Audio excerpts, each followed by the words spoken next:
10 seconds remaining. 5 seconds remaining. Reserve time.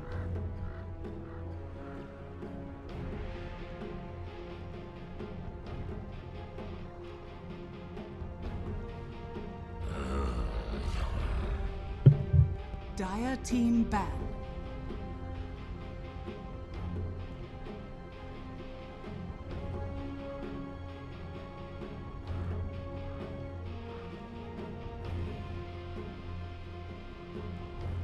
Hello everybody and welcome to our second series of the day. This is the upper bracket final. We've got VP versus Team Spirit. I'm Llama Down Under. I'm going to be joined by Scanthor. And do you think we'll see a Phoenix finally in this series? I'm not sure. I'm trying to remember. Did Spirit actually play Phoenix yesterday? I think it was Alternate who played it against them. Yeah, Alternate played it against them. I think it may have gone both ways though. Yeah, I can't actually exactly remember. Goblak definitely didn't play a Phoenix. Maybe Fanak had a Phoenix game. I think it's quite possible again. This is a matchup where the hero could just get totally ignored. Yeah. Could happen in Virtus.Pro. They've been going for the first pick line in all of their games today against Power Rangers, and they're going to stick to it for the Team Spirit game as well. Looks like something that they're very comfortable with. Also, just so folks know what exactly is going on. Yes, it's true. Spirit did not play Phoenix yesterday. Alternate did. Basically, there are two phases of this. This is phase 1. Winner of this advances into phase 2, and then there will be a lower bracket, 2 more lower bracket matches to figure out who is the second team from this group who makes it through. Either way, picks and bans flying out. VP finally decide on getting the Earth Spirit for themselves, but Spirit has Bounty Hunter, and we've seen a lot of success from this hero. Yep, Spirit did this. I think both of the games they won yesterday. They had a Lone Druid and Bounty Hunter together as their opening 2 picks. So something that they were quite comfortable with, clearly. Goblak on that Bounty Hunter and just picking the Lone Druid, which Ghostic played both times, and just having that kind of like timing push with the Bounty Hunter just causing disruption early on. Virtus.Pro, I think, probably a bit of a stronger team than Alternate were against that. One of the issues that Alternate had against Spirit's Lone Druid was that even though it was an offlane Lone Druid, they just didn't seem able to shut it down that much. It's to be honest, Hero is just like I think I've said it a few times before, but if you don't, you have to kill the Spirit Bear twice essentially. That's how you shut down Lone Druid's progression, because killing the hero once or twice is not actually that big if every time he respawns he's got a Spirit Bear and he can just go back to farming, or zoning him out, not that big, he can just move to the jungle. So to stop a Lone Druid in the off lane getting its timings is pretty difficult. If they choose to run the safe lane, it's near impossible. So Lone Druid's quite a nice hero to pick in that sense that you can almost guarantee plan around this hero will get value, will get like the items it needs around the time it wants.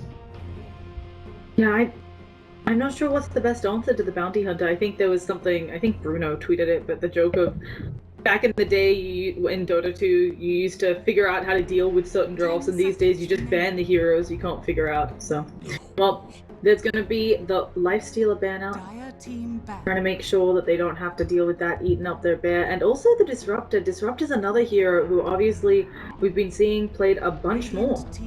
Yep, and Spirits have shown they really like picking with the Bounty Hunter. I commented yesterday that it's like there's a weakness to those two supports together, that they don't do that much reactively, defensively, but offensively it's a really scary combo to go against. Like you can, it's like a recipe for disaster in terms of snowballing with the track and glimpse. So deciding just not to go up against it also might suggest something about one of the cores they want to pick, because there's lots of cores that disrupt us in a pretty hard way. So if you know the enemy team likes to run the hero, and you're toying with the idea of picking an Ember or a Cop or a Storm or any of those kinds of heroes, might as well ban the Disruptor. And Doxia coming out next for Spirit. It's kind of funny. Saw a lot of success earlier today with the Doxia. So I don't know as well for Spirit. I can double check right now, but I know that obviously Spirit and VP scrim a lot, and I do wonder if Spirit had the luxury of watching this last game of VP's, because obviously VP had to play 3 long games, and Spirit's coming in. About to check if that's relatively fresh or not. Yeah, it's this argument always goes both ways. you know, you can say that, yeah, Spirit are a fresh team, but VP are the team that's got momentum. They've got their like head in the game. They've done their warm up. There's no better warm up for a match than like another match kind of thing. Like, I don't know, it goes. There's something actually Swindle said on the panel at Epicenter towards the end was how like they had chosen. I don't know if you caught this, but they had chosen to play 2 matches in a row when they were asked to, and they were allowed to take the gap they chose to. And he said afterwards they regretted it, and it would have been better if they actually took the break and had more time to prepare for the match. So I think it's the argument's like a kind of eternal one, and usually teams do prefer to have a break, but I think there certainly are merits to the idea that having that kind of momentum can be good for you too. Yeah, and it's interesting you mentioned the momentum. I wonder how much of it, whether just a win is enough or a dominating performance. Either way, we'll see Spirit. They're the ones to get the Dragon Knight. And on both of these teams, we just talked about in the last series how important the mid laner can be, but especially on Spirit. Iceberg, if you shut him down, it's well known about Team Spirit, if you shut down Iceberg, they have a really hard time getting back into the game. Yep, that's true. It's super interesting to me that yesterday we saw in game 1 Goblik did like a sort of out of meta strange draft. I didn't really like it that much. They got punished for it, and then game 2 and 3 went back to the like, okay, we have tanky cores, we push, cool, good stuff. And he's starting off here again with this today, so it's almost like he just needed that one game to like convince him that it's worthwhile to obey the rules of the meta. And now he's quite, you know, solid onto that. Okay, fine, go meta picks. That's what I'll do, and it's pretty scary. It's so far from what I've seen, the teams that get stuff like 2 cores that are naturally good at pushing, Dragon Knight, Lone Druid, that kind of thing, really do very well in this patch. The Ursa's going to come out as a potential counter to all these tanky heroes. Ursa's one of the better heroes historically at dealing with them, but I don't know. Spirits are like hitting at timing and grouping up and pushing. Ursa fights a bit awkwardly into that situation. Also difficult because Ursa's kiteable here. You've got Bounty Hunter, you know, you can throw out the track, so it's harder for Ursa to catch up to people, because of course him being tracked, and then Team Spirit has movement speed buffs. You've got Lone Druid's Bear, maybe gets a root, Dragon Knight in dragon form can kite. It's already not the easiest game to be in Ursa, although you're not wrong. If he can jump on someone and blow them up, it's very easy. And he's pretty good at killing Spirit Bear. So I think like part of the Ursa pick is like they see that Spirits have been getting away with the off-lane Syllabare all the time, and they like once you see the Ursa, Spirit might be considering putting the Lone Druid in the safe lane, or alternatively, he is on the off lane. He could be a bit more punished than he had been in the games yesterday, because the Ursa has a reasonably good chance of actually killing the Spirit Bear from time to time. 5 seconds remaining. Yeah, there's definitely that possibility here, which might help out. Also, the Venge now a really nice counter, right? Someone's being ripped apart by Ursa, you just swap them to safety, hope that the rest of the squad isn't there from VP. Yeah. So the thing that Spirit may be lacking now in terms of their support duo is supports that are good at zoning the offlaner. So that's something that could come up. We're not sure what their safe lane or we're not sure what the enemy offlane is. But in terms of their composition as like a group up and push and like throw their weight around, Spirit's draft is really shaping up. Looks very good. Virtus.Pro, I'm a little less certain about at this point. I think they need to. Their pick here needs to be a bit more defining. Give their draft like some more identity. Okay. Well. Team back. Offlane Sand King. That's certainly an interesting one. A bit of a not as popular as some other heroes that we see picked up for that offlane. Yeah, well, I did say the Venge and the Bounty Hunter could be very good at zoning an offlaner. It depends on how they approach it in terms of could they kill, depending on if Spirit take another safe lane or if it's just the Lone Druid. Sand King is really good in 1v1 matchup against melee heroes if he ends up finding himself in that kind of position, but not clear that will happen. I wonder what caused VP to pick the Sand King over someone like the Tidehunter. It's interesting here because obviously stuff like the Faceless Void is kind of right out with the heroes that VP have right now. Very hard to get damage in the Chronosphere unless it's perfectly placed, but Tide was an option that they preferred earlier, and I'm interested that they went for the Sand King now instead. It is a Yoku classic. Oh, could it be like Sand King mid? They won't do that, surely. Oh, yeah, it actually definitely could be Sand King mid. It's Sand King can punish the Dragon Knight in mid lane, so that's something they could be doing. We know that Yoku has played Sand King in the off lane. He was like one of the players who made it popular a while back, so it can go either way. And it could be just what you said. They don't have great heroes on Spirit right now for zoning. They have to deal with the Sand King. They're going to be expending a lot of protection as well, which they already need to buy because they have a bounty hunter, you know. You already need some sentries there, some sentries maybe for dewarding the pool or whatever vision is going out. And it's going to be a Tusk, so it is going to be some sort of melee hero middle. Yeah. They can actually be very flexible. Yeah, it's part of the Sand King mode on the offlane Tusk, and so that's... I mean, so I was talking about identity. It's very clear that Virtus.Pro's plan in this game is to go underneath the push. This is something that Cloud9 did at TI4, when Deathball first became like a really big deal. Cloud9 would pick these like Doom, Skywrath, Ember Spirits, super like early fighty and bounty hunter, and they try and fight underneath your push timing. And that's definitely what we're trying to do here. There's no world in which their draft works at like sitting back, playing passively, and then, okay, 20 minutes comes, here comes the push, and now we're going to fight you. They're going to try and be super aggressive very early on. They're going to try and get the momentum themselves and disrupt Spirit and stop Spirit from ever getting to that push timing. Because Spirit gets the push timing and they're in a good position and they're like roughly even on farm XP, that kind of thing. The game's going to be very difficult for Virtus.Pro at that stage. 10 seconds remaining. Yeah, I think it's a very... I'm really excited for this draft by BP. I think it's pretty different, it's pretty out there, but hopefully they found an answer to the DK, so... And, okay, so the response from Spirit is actually just to make the Venge into a core, which I think is a very smart plan, because we're talking all the time about the weakness of the Venge, bounty hunter support hero. Now they get a Rubik, which is a very strong support hero to have. Really good in this matchup, there's some nice things to steal, the aura is obviously going to help for their push. And because the Venge is the core, it makes their early game stronger, and that's somewhere where they might have been weak to the early game pressure that could come out of Virtus.Pro. So I really like that adjustment from Goblak. Yeah, both the Bounty Hunter and the Rubik can deal with being a little bit poor, and then of course will get buffed up by the track eventually coming out. Rubik does want definitely a bit more form maybe than some cores, right? You expect your Rubik to be rocking a blink, whatever else he can get his hands on, but for the early game, just having that telekinesis, maxing out that Fade Bolt can be a nice combo for a pick-off, and here we go. Yeah, so I think we should expect a lot of proactive, aggressive plays very early on from Virtus.Pro in this game. I think there's a lot they need to get done, because it's something I've said a lot recently, but they struggle to beat the push timing of Spirits if Spirits are looking good, but they also struggle to beat Spirits if the game just goes late. Spirits just outscale them. So in some sense, the approach from Virtus.Pro is quite all in. They need to do well early game, they need to get the upper hand quite early on, within the first 15 minutes or so, in quite a big way. I think...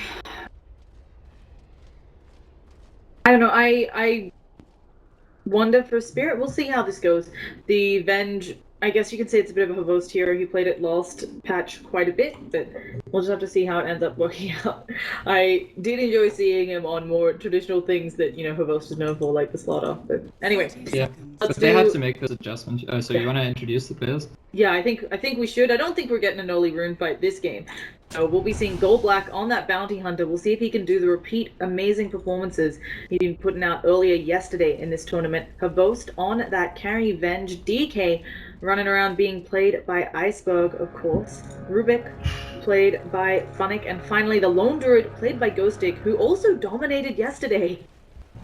Yeah, on the side of the Radiant, which is Virtus.Pro, it is going to be G on the Sand King going mid. It's going to be no fear roaming around on the Earth Spirits. Yoku will start in the off lane on Tusk, but probably roam around a bit too. FNG's playing the Lion and Aloha Dance on the Ursa. And I've mentioned a few times now that there's pressure on Virtus.Pro to get stuff done early, but I do think it's worth pointing out they're very well set up to do that. They drafted very heavily into cores that can get active early on with just like one item, or even not having an item. And Bounty Hunter, I've talked about before, can be one-dimensional in what it does, and Lone Druid very much so. Lone Druid does nothing in the game until he's farmed. He farms the West and he farms the Radiance, and during that farm time he's not really contributing. Bounty Hunter, he can be an annoyance in very specific ways, whereas Virtus.Pro's heroes have the potential to like get onto kill train and never get off. Just kill after kill after kill. And Oh. there's kill number 1. Holy Hannah. I was looking up top because we had a lift up there as well, but kill goes down in middle, and a nice ice shields actually by Yoku. Really nice ice shields coming out there. Havost and Funnick gonna turn it around though. Yoku just gonna throw some stuff. What happened with the first blood in middle? I only saw the tail end of it, yeah, but it was there were a bunch of caustics and then a stun into roll. It's just like Dragonite was still level 1. He didn't have anything in his regen, so the caustic harass is like making a difference. The Sand King was level 2 before him. Yeah, this is one of those lanes that isn't actually good for Dragonites in mid. This is like I think he might struggle with this one. We'll have to see. I'm really interested because we have been seeing, for folks who maybe aren't up to date, there has been a lot of DK being played, and also a lot of teams having trouble with that since DK, of course, can use that Breathe Fire to do well in a lot of melee versus ranged matchups, and with the Dragon Blood is so hard to harass.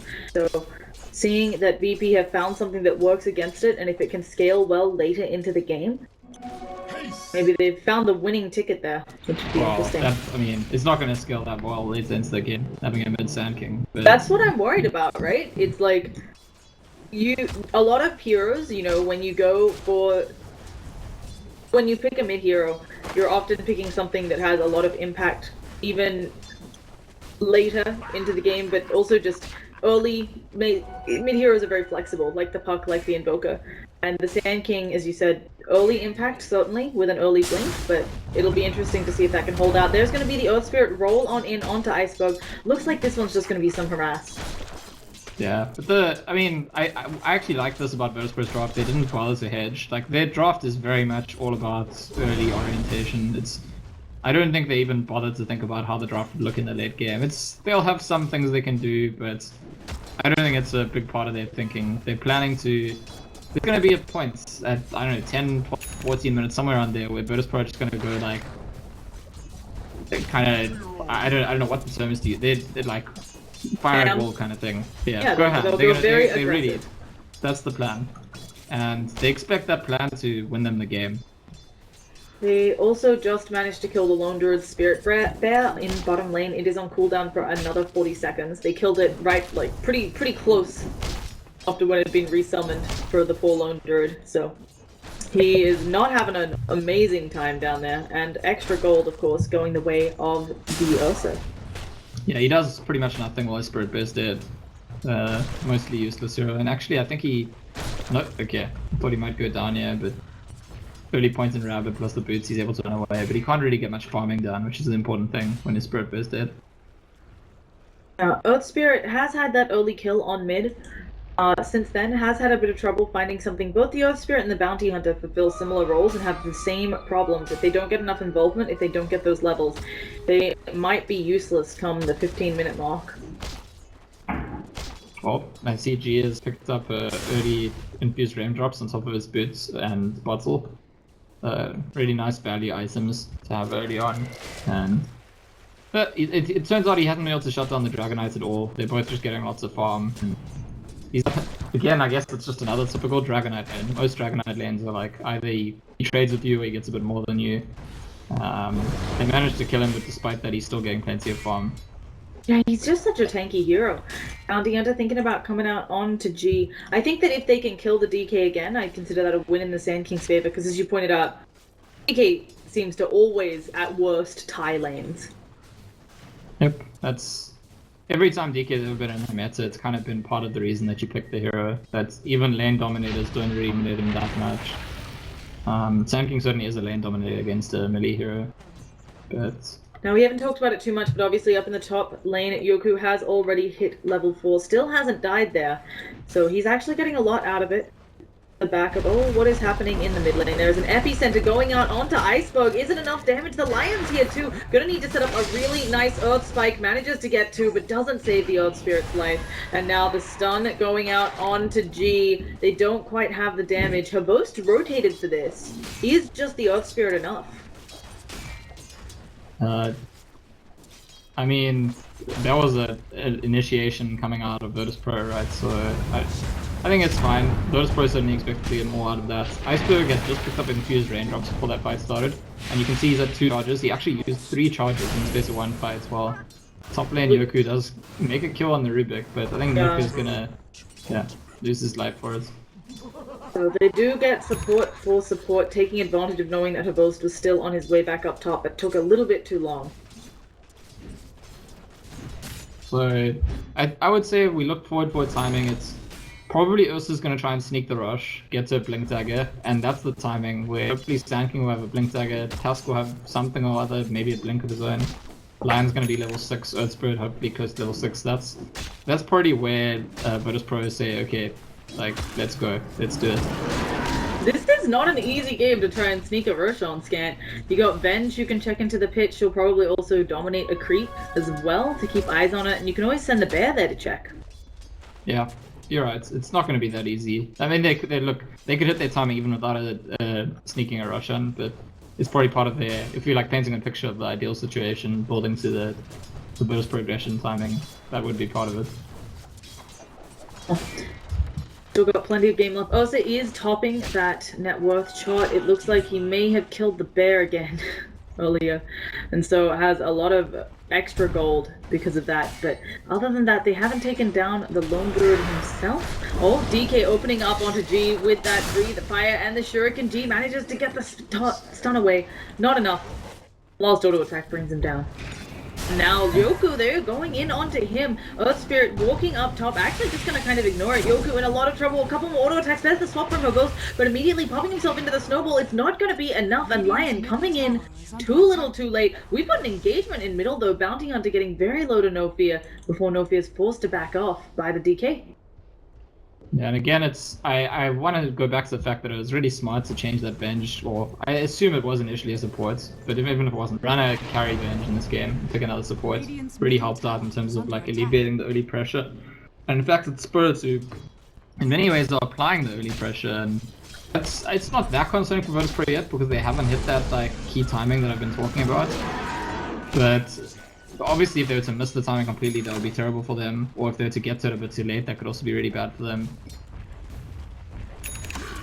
Yeah, it's hard to tell exactly. Obviously, Team Spirit has a bit of a lead after that missed gank opportunity in middle, and the Lone Druid is starting to catch back up again. Hasn't lost the bear too many times. I mean, it's one of those things where it's like, even though the Lone Druid lost the bear and given farm over to Ursa, Lone Druid's still going to get his own farm. Yep, that's the progression for Spirits as far as hitting their timings goes. You're not going to be able to do that much about it. They're going to have their progression, and that's why I'm concerned about if the progression is going to work out for Virtus.Pro, because their window kind of comes before, and then if they don't get enough out, if they miss the window, if they don't get enough out of it, you can be pretty sure that the same thing won't happen to Spirits. Their window kind of goes to the end of the game. Oh, they've opened up onto Iceberg. They brought the Ursa in, trying to get those Fury stacks up. It should be a quick pick onto Iceberg. Roll goes wild. They're looking for Herbost, though. The silence, the snowball is coming in as well. Brings the entire team along, and Herbost, you're going down. It's just gonna take a while. Rubik tries to do what he can. They've thrown out the dusty ice shots, perfectly blocking Funnick, but has the stun stolen from SK. Will the roll doesn't quite hit. Ursa's here now, too. They stun him through onto Funnick. God's actually in the wrong side, and God will be able to help out with that kill. They are trying to kill off the Spirit Bear, and then the Lone Druid himself goes to get in a lot of trouble. Look at this deep dive from VP. It's never going to stop. They kill off Lone Druid, and that was a 4-0. Yeah, and this is their draft. Their draft is like assemble the fight train, and I think they try to get the rush now as well. Probably can't be stopped.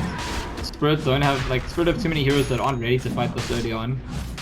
And this is, I mean, the question now becomes how long before Spirit can stem the bleeding, because we're going to see aggressive move after aggressive move after aggressive move coming out of Virtus.Pro for the foreseeable future. And what Spirit just need is at some point they need to like be able to stop, turn a corner, like put their foot down, stem the bleeding, as I say, and then the timing starts to favor them. But from Virtus.Pro's side, they hopefully they're not going to have to look back at all. They plan to just kind of go, kill after kill after kill after kill, and then the game's over. Suddenly, VP back in charge. This has been a topsy-turvy ride. Only 10 minutes in. So still anything can happen. G went for the Arcanes, didn't rush the blink or anything, but of course with that maxed out caustic finale, he's going to farm pretty well. He's actually playing really aggressively far up. Has to be careful because there's a Rubik with his name on it. DK's coming in, there's the Dragon Tail, and it should be the end of G here. Nice stun. Rubik killing the SK with his own stun.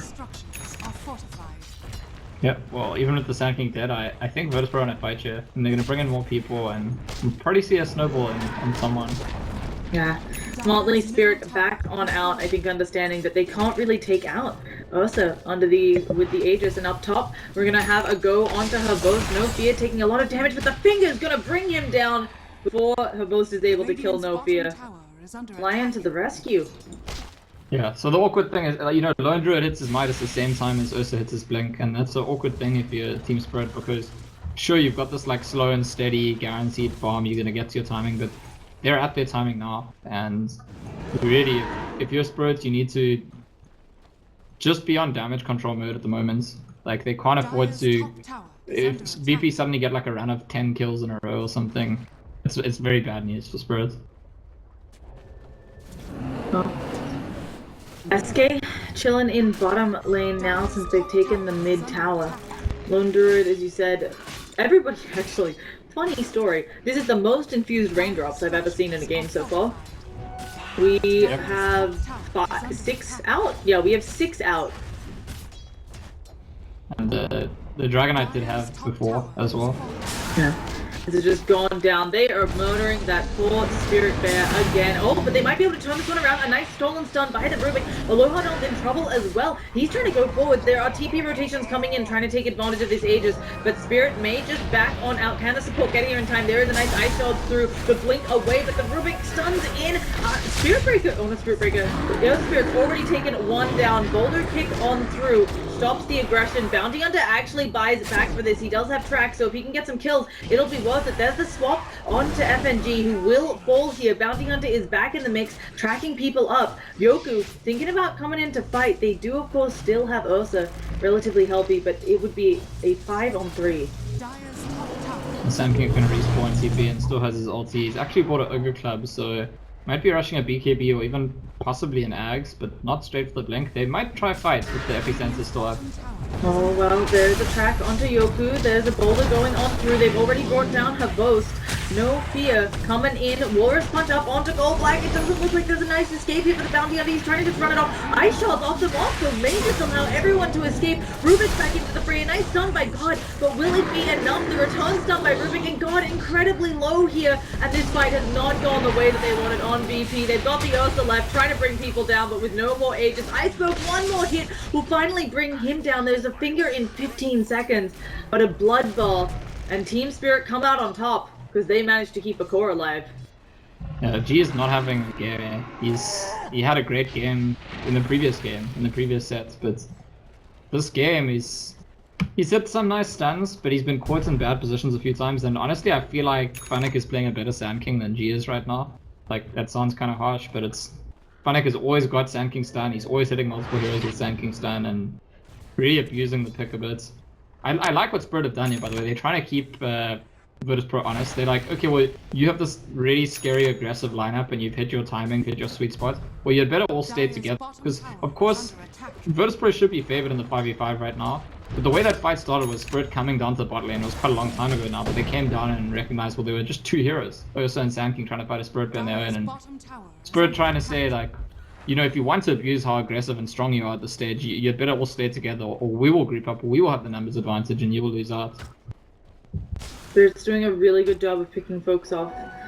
And obviously that entire fight, I mean, Spirit took most of that fight with a numbers advantage. The buyback on the Bounty Hunter, forcing VP to retreat. And we can also see that Spirit, taking a look around at the team's vision, this ward is going to get de-warded. They're giving it a go onto Iceberg, finger opening as well, and that should be a dead DK.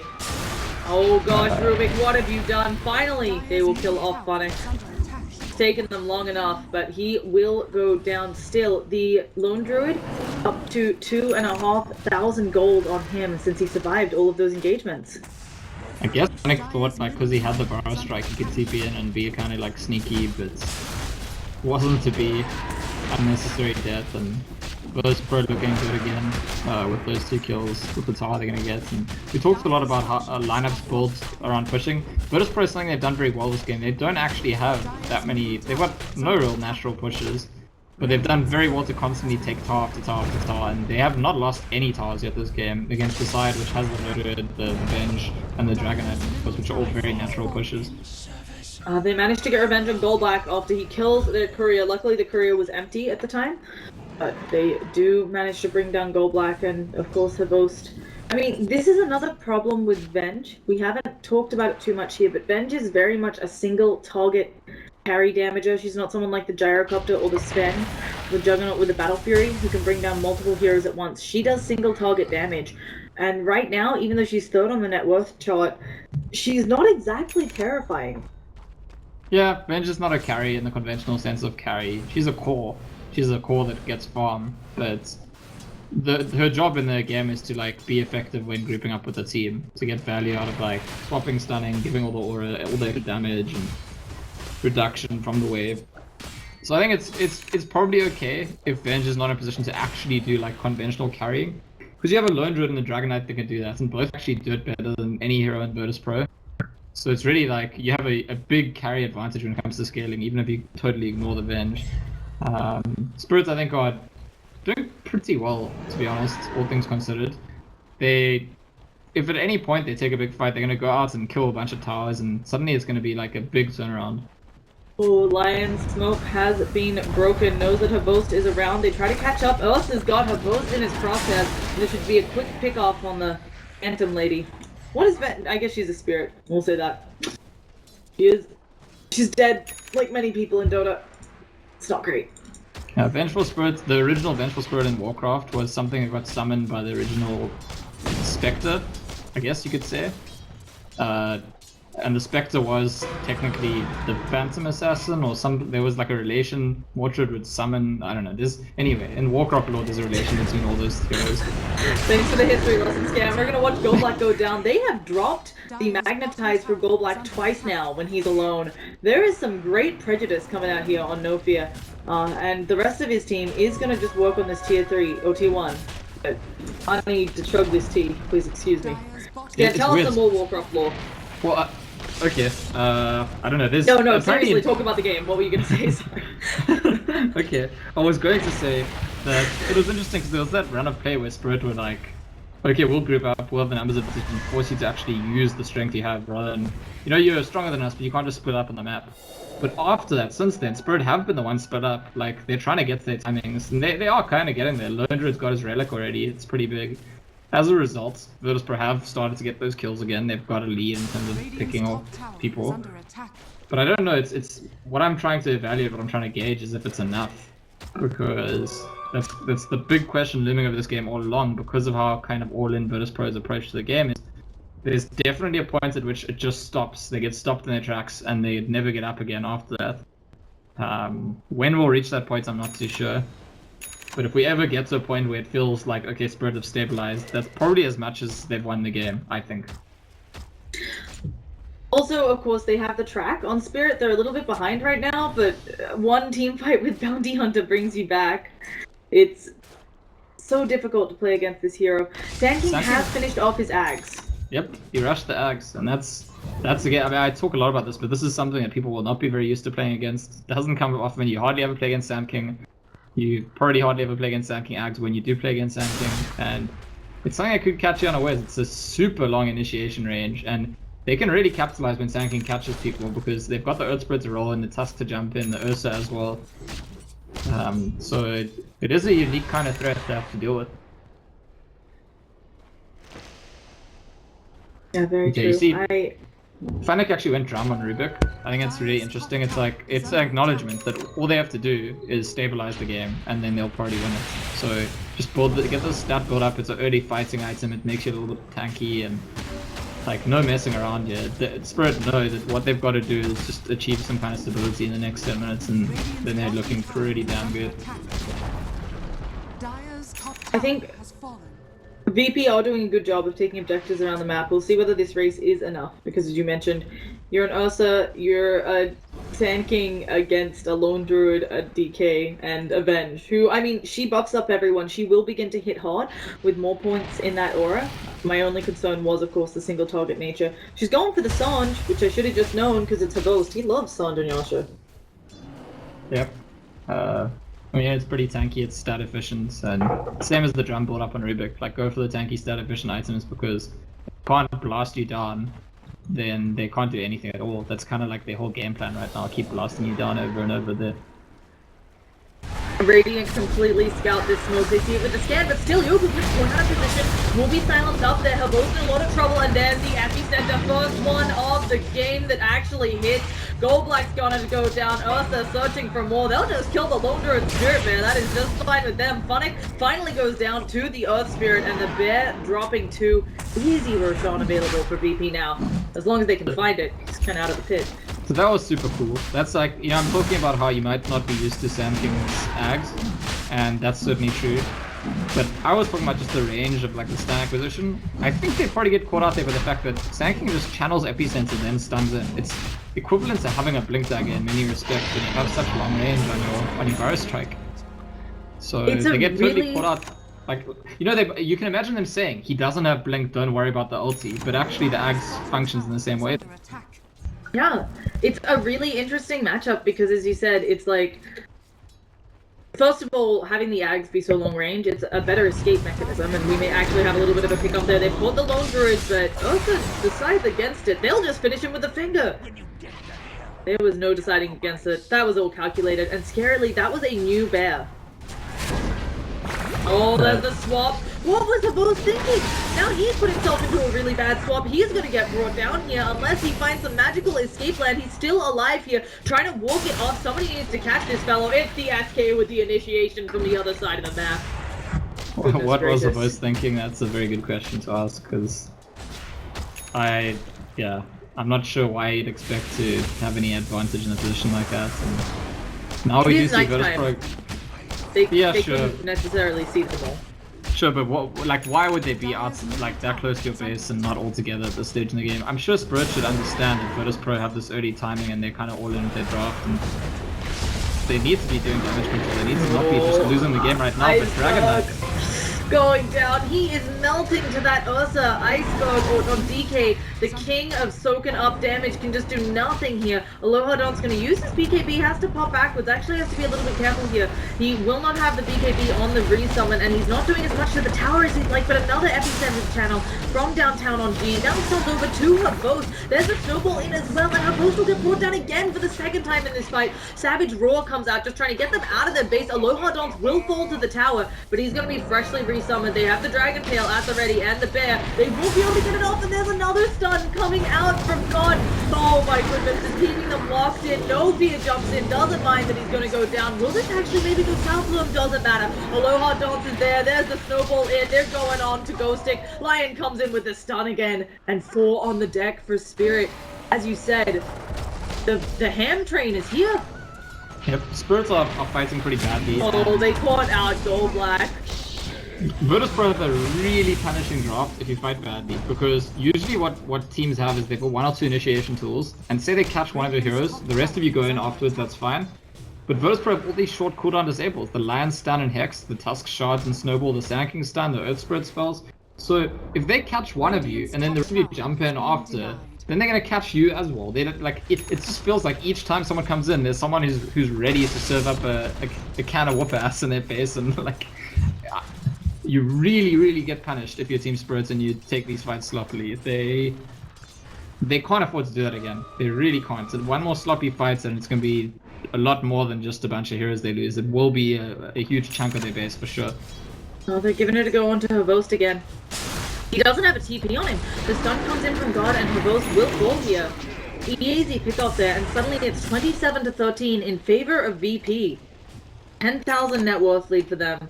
Over 10,000 experience as well. Yeah, and I think it's like, what, 6-7 minutes ago, it was only like a 2 or 3k lead.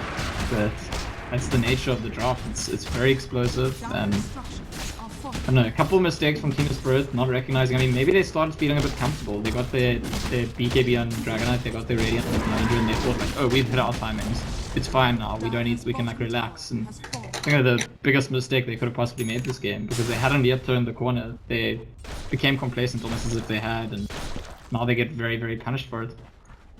Yeah. So, we're gonna be... as you said, it really snowballed. I wasn't sure if VP would hit the right timing that we talked about, and it still could go south for them. As we talked about, this patch is really hard to siege the high ground because of the new tower aura, which doesn't show up. Thank you. Yeah, this is the armor modifier. They've lost that icon, but obviously it's really making it harder to siege high ground and fight under it. But right now, it's not looking like the stopping tools are there for Spirit. On the upside, though, they do have a couple items floating around on Spirit. Iceberg, of course, rocking that BKB, still sitting at 9 seconds. Ghostic beginning to work on his pipe, because that's the build he likes to go. His bear actually... Where is the bear, Ghostic? Where have you put that bad boy? It's bot lane. Okay, thank you. I was like, you blended in with the creeps. Ghostic tends to build the Radiance, the pipe, and then he builds AC on the bear, then Basher on the bear, and then sometimes finishes other items on himself. Then it, depends a lot on what the game is, whether he needs an MKB or not. But the big deal here is the Dragon Knights. The Dragon Knights is probably the centerpiece of the fight for Spirit, and in the previous fight he nearly got burst down before even BKB, and he had to use the BKB defensively, then ran to Fountain, TP back in. So they didn't actually get, he wasn't able to fight in his ulti and BKB, and if he is, Spirit maybe represents some kind of fighting possibility. But if he were to get caught out, burst down, like he nearly was in the previous time, I don't see any route for Spirit to win a fight if the Dragon Knight isn't playing a major role in that kind of damage output and control.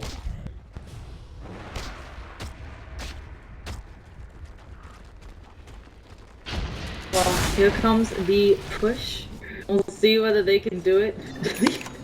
The compendium effects. They're Everything's red. Very interesting. Yeah, obviously everything's red, but I'm not gonna lie, when I woke up this morning, it's 5 AM, I'm like seeing the new compendium effects, because the compendium just dropped yesterday. I hadn't seen too much of it in game. I was a little bit confused why it was red everywhere, but it is cracking me up to see who has the compendium, who doesn't. For those of you who are wondering, on VP, only F&G has the compendium, or had. Gods has got it now too. Now that he's here. Oh God, sorry, G. Yeah, he wasn't here before, so yeah. He probably did have it. G stands for God, for those of you who don't know, but calls himself G. Oh, okay, this smoke, not gonna be more underwhelming than I led you to believe. I'm sorry. And other trivia: do you know that G doesn't just stand for God? God originally, his nickname was God Kill Them All. And some people used to joke that it was God Kill Them All, because that's the same spelling. but yeah. But it's God Kill Them All, I guess. No one. A lot of the mid lane is actually. Yeah, Iceberg, the epicenter, and the finger disrupt all the ults. Warriors punch to finish him off. And there is buyback on the DK, because that's where we are. He may need to use it here. He may wait until they're actually on the racks. Shuriken can do a lot of good work to kind of try and hold things if you can track everyone up and throw a Shuriken bouncing through all of them. But not sure if there's going to be that opportunity. They will get the bounce onto 2. Aloha Dance taking a lot of damage. Pops that ult a bit late. Is going to be stuck inside their base. Immediately pops that BKB. Is going hard on them. DK buys back, but her ghost already brought down. Magnetize flying out onto 3 different heroes. Ghostic in quite a bit of trouble. Aloha Dance does have to back out. Doesn't have the in range, and No Fear will fall. So 2 supports. They do force the buyback, but arguably a 2-for-1 for Spirit. Yeah. I mean, I don't think we even need to say arguably. It is a 2-for-1. Because the DK buyback. Oh, he actually earned back his gold. Normally when we see heroes buy back, we see them having lost gold, but DK just fine now. And they're actually going to kill a tower as well here. So it's something. Again, this is like very far for me from saying they've turned the corner. Like, they need to actually properly stabilize the game to the point that Virtus.Pro are afraid to go for the high ground or afraid to start a fight. And I don't think we're there yet. I think Virtus.Pro feel like they could execute that better and get more out of it next time. Oh, that's another steal and Bar Strike. Yep. Fnatic does get out. So, of course, he doesn't have the Ag himself. So it's just going to be a regular Bar Strike. But he has got all of those earlier. Yeah, a lot of utility there. I mean, it just really helps out the Rubik. He unfortunately couldn't get a blink this game, right? It's a very difficult game for the supports on Spirit. so having that movability item, it's like whenever you play up against a Quap or an AM, stealing the blink to let yourself get into a good spot is the Rubik. Bounty's got a mech now, and the pipe obviously on the lone druid, so these are key items that present the possibility of turning the corner, becoming too tanky, and not dying to the initial burst, and then all of a sudden Spirit could just be too scary. I think Virtus.Pro waiting for the next rush, and almost certainly mount the high ground again once they get it. Yeah, we just plant FNG inside the rush pit. He'll wait and see exactly when rush spawns. Yeah, it's not as grim as this net worth graph may indicate for Spirit. If they win a team fight on their high ground, they get huge amounts of golds, both because of the rubber band effect and then the bounty on the track. So they just need to stick that one out, but it is difficult. They're coming for it. There's going to be the swap.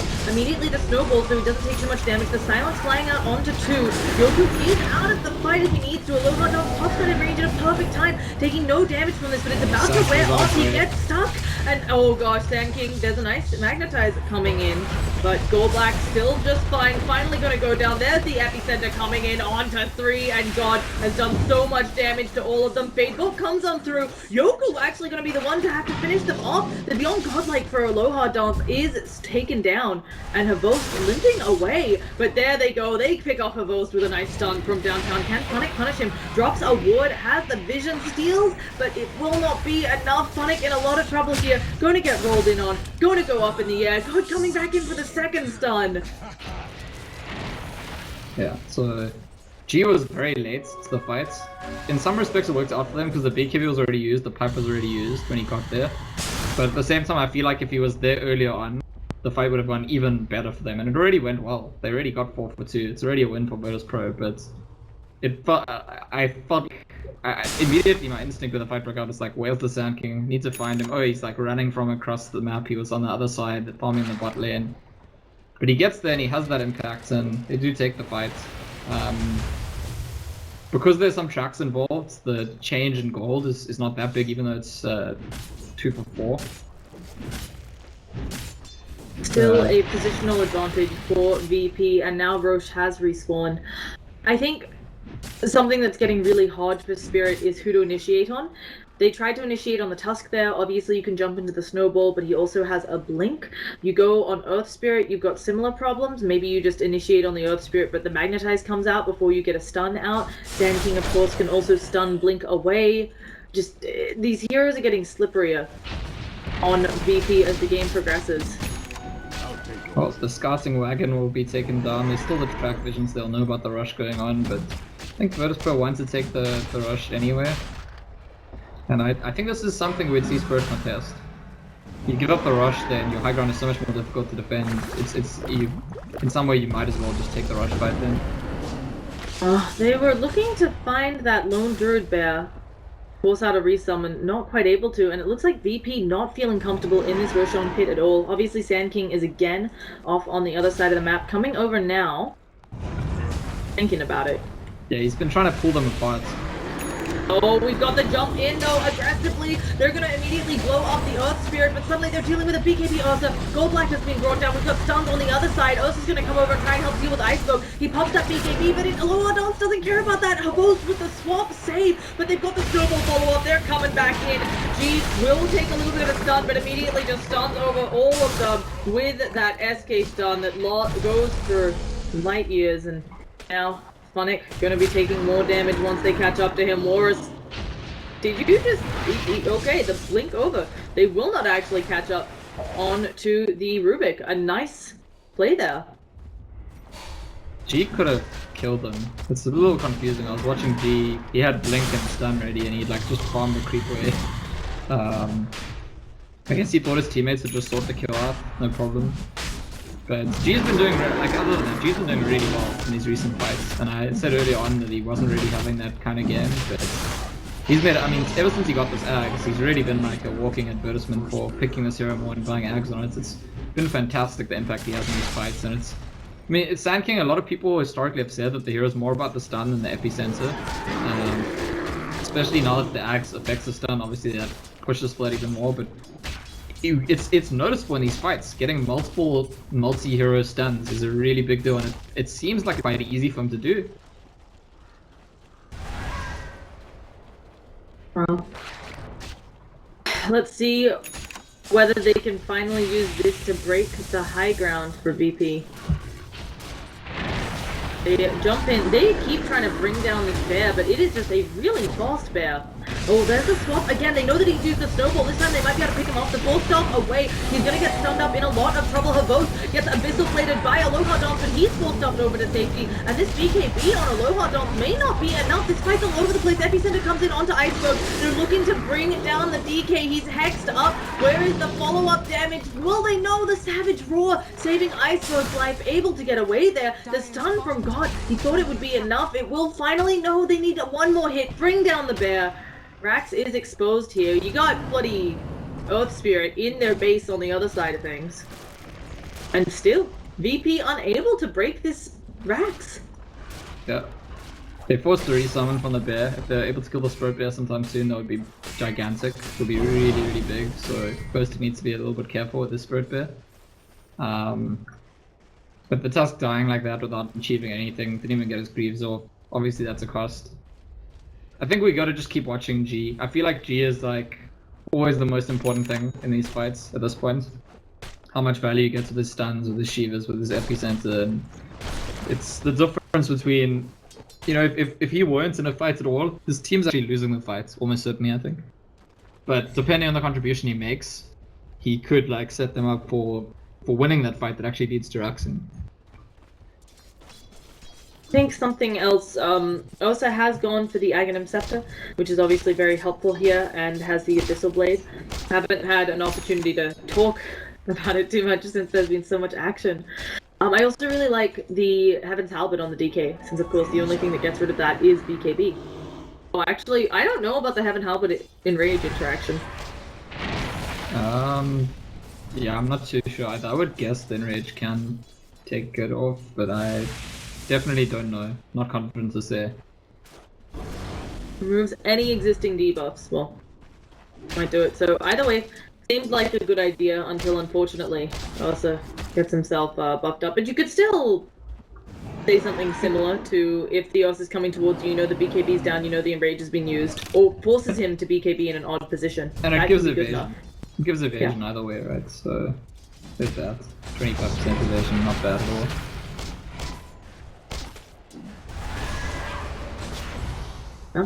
We're just waiting, Gold Black throwing out the tracks. It does feel like mid would be the place to siege, but VP waiting for it. With all of these heroes tracked up again, this is kind of how the last fight went, and that went in favor of Spirit. Okay, but they are jumping in Abyssal Blade onto Gold Black to swap away from her Boast. Ice Shield's actually blocking them out. Can they bring down this Spirit Bear? They've taken all of its mana out, and there's actually the reverse suck coming out of Funnick. Aloha Dance trying to get back into their base, does of course still have the Aegis for another minute. Yeah, it's a little bit concerning for Virtus.Pro. They're struggling to take the high ground, and this is not a game they're gonna win by pulling back and just farming and farming and farming. They need to have a plan to take it at some point. The easiest thing definitely is them to initiate a fight outside of the high ground, away from the base. So if they pull away, it's not because it's not like, okay guys, let's just go back and farm. They're actually pulling out so that Spirit will push out of their base, and then when they regroup, hopefully they can start a fight that isn't actually in the base. Spirit chase pretty quickly. Okay, they walk right into the smoke. A nice stun on through by the SK, but they still haven't quite killed anyone. They went on the Ghost and Gold Black, and neither is down. They'll lose the Lion.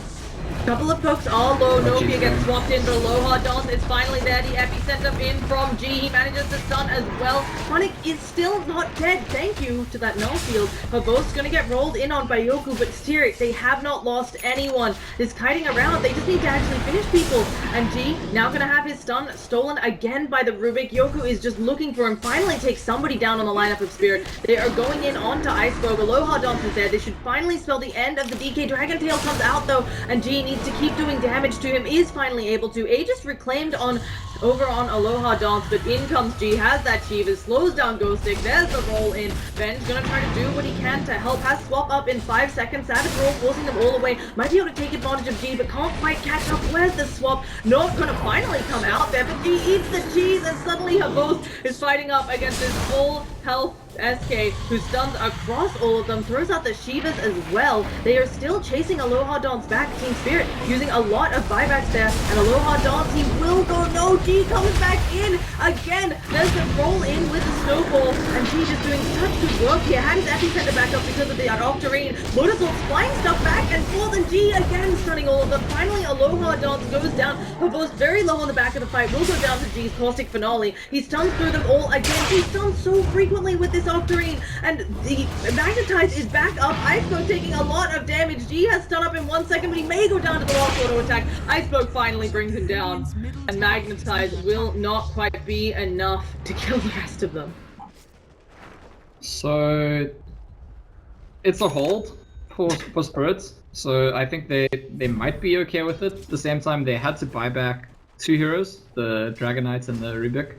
And the Dragon Knight buyback is pretty big. It means if he dies in another fight, they're in a lot of trouble. Obviously, no buybacks used on the other side of the map. But it is a hold. And that's, if you're a Spirit, that's all you need to be thinking about right now. Like, after a certain number of holds, they get ahead. And once they get ahead, we've said many times, once they get ahead, they're just ahead, and that's that for the rest of the game. Because the Virtus.Pro heroes just kind of peak.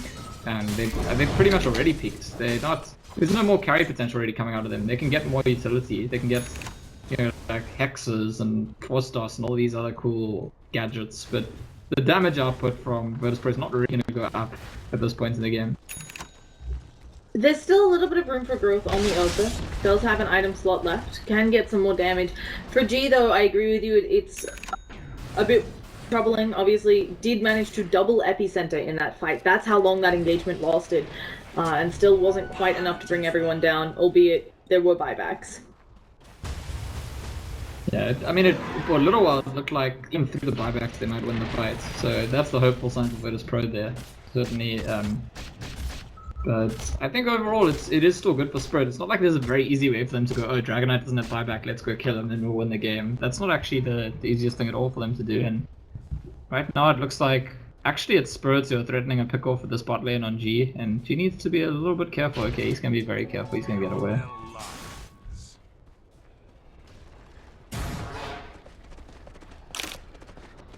Yeah, DK working on the pot now. I mean, Havost has been working on a BKB for a while now. This is another problem with Venge. It's very hard to get farm on this hero, which he is so single target. Straight down the mid lane. Oh, they'll find themselves one. The Rubik. See if that's enough to break the base. They know Rubik doesn't have buyback here. They're gonna run up to the range tracks here. They should know the creeps aren't quite close enough. Pretty important actually. Rubik is like the main controlling hero, the main disabler. Both with his own like lift and just with like the spells that he steals. So it might be a big enough deal for them to get the mid raxes. Yeah, it doesn't look like Spirits are ready to fight without him. Yeah, it's going to be at least the range racks, probably the melee as well. Aloha Dance taking his time on that one. Iceberg getting ready. He does have that ult. They're going to throw the Lotus Orb out onto Aloha Dance so they get a track on Gold Black. But just Aloha Dance standing way up there. Oh, they open up onto Iceberg, force it on forward into a back position. Instead of both going to be the one to take it. Lotus Orb thrown up on him, but they just auto-attack him down. It doesn't do any type of saving maneuvers, and VP backing up a little bit. They really don't need to. They can work on this melee racks. Well, they'll know in a second. Yeah. Again, the Lotus Orb returning the tracks out here. Gonna get rid of all of the Bears, Mana, and Aloha Dance inches away from killing off that range. Rax gets telekinesis tier. Gonna get dragged back a little bit. He still has the BKB and that Enrage. And the Rax is finally down. Gonna go. They'll stun out onto the Bear. They want to make sure that the Lone Druid has to resummon this. He does have another one up. They finger it even. Lotus Orb coming out way too late to return that. Okay, so here's the resummon. So now we're in a position where Dragon Knights, if he dies, can't buy back. Venge, if StarSeries born and die, she can't buy back. Lone Druid doesn't have it. The Spirit Bear itself doesn't have resummon. So there's a lot of kills that are extremely big right now. So going into the next kind of fighting situation, there's going to be immense pressure on Spirit to get good value in this fight, or they'll probably just lose the game.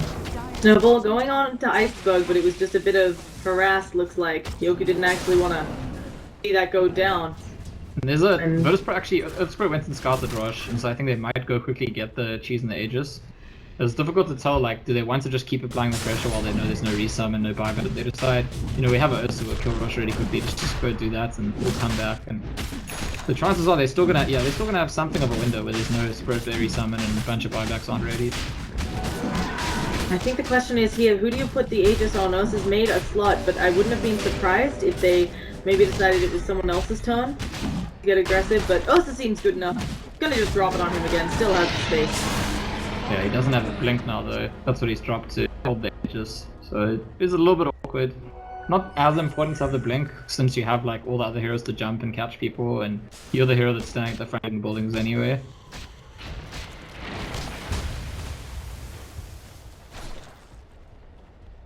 And DK almost has that heart. I'm just not... I wonder if more health or more damage was the option. Either way, it's done. It's more health for both. Gonna have the Savage Roll save his life from now. Also has a Lotus Orb up on him. Ursa, the finger, they drop it despite the Lotus Orb. Both in a lot of trouble here. Ursa trying to catch on up, but is in trouble here.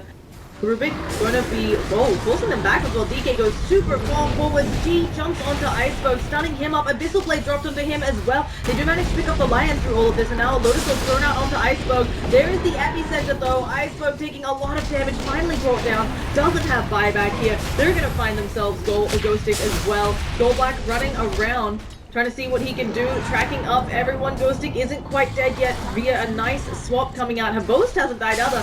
Ghostic manages to get the TP out of their base, and Funnick taking a lot of damage here. Someone needs to auto-attack this fellow down. They roll on in. They take out Ghost. They've taken out the Bounty Hunter. Well, not the Bounty Hunter, that's about to be taken out. And that looks like it may be dead. Sand King gets it. With no buybacks, they just hold the GG. Spirit at that point in this game looked like they might be able to stabilize, looked like they're doing quite a good job, and then they just, I feel like they decided they had already stabilized before they really got punished for it.